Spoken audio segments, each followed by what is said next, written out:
but connected, because one of the announcements was a levy on property developers yesterday. Robert, you are the former Housing and Community Secretary. The tax is expected to raise £2 billion over 10 years, which will be used to remove unsafe cladding on high-rise buildings, and it will also be part of a £5 billion fund, which the government due to put up the rest. Let's just show you this, though, reaction from End Our Cladding Scandal. This £2 billion developer tax spread over 10 years may sound like a lot until you realise that the estimates to fix this crisis could be between 15 and 50 billion pounds. Ultimately, it'll be homeowners who'll be left to pick up the can. Is that fair? Well, look, when I arrived as Housing Secretary 2.5 years ago, I inherited £600 million that my predecessor, the late James Brokenshire, had to fight unbelievably hard to secure from the then Chancellor, Philip Hammond. Why aren't the property developers I then picking up secured £5 billion. It is a difficult challenge.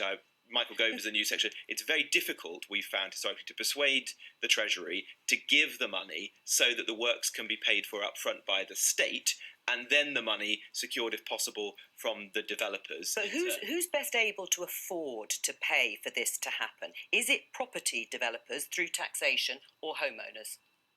Well, it's obviously a mixture of the two, isn't it?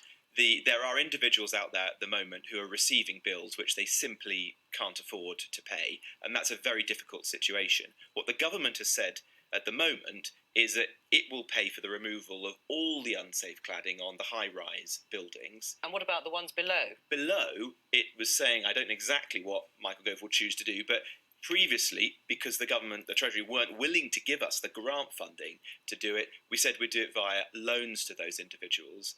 It is worth just saying that for the lower-rise buildings, in most cases, works shouldn't be necessary. And at the moment, we're seeing a really risk-averse culture, which is driving costs. All right, Carolyn? Homeowners just it's shouldn't not new be money paying. for a start. This was money that was announced previously, and since February, when £5 billion was promised to the leaseholders, they've not received a penny of it. And until this until this government is ready to put in the appropriate legislation, which is to protect leaseholders and to make sure that health and safety assessments are governed and controlled, then we're not going to see this problem go away. And when we see social housing foundations and associations actually investing so much money into making sure their properties are safe, we're going to see less affordable homes being built because they're going to be better standard of safety, but they're going to be too expensive. So we've got to do something to change this. The choice this. for the government, I'm obviously able to speak a bit more freely now than I was just a few months ago.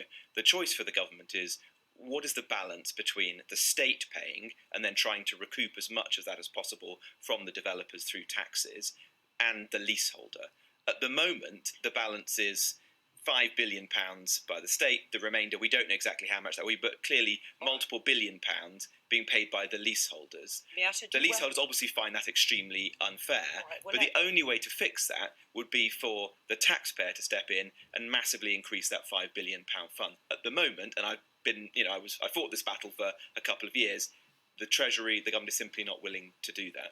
I think where you have homeowners who, through no fault of their own, are looking at bills of up to £100,000 to fix this problem, which is not a problem that they created, it's deeply unfair to expect them to foot that bill. I think that actually the levy on developers is a good thing, but why are we only raising £2 billion over 10 years? Why are we not raising more? So, if we're looking at anything up to £50 billion, the Select Committee says it's probably about £15 billion.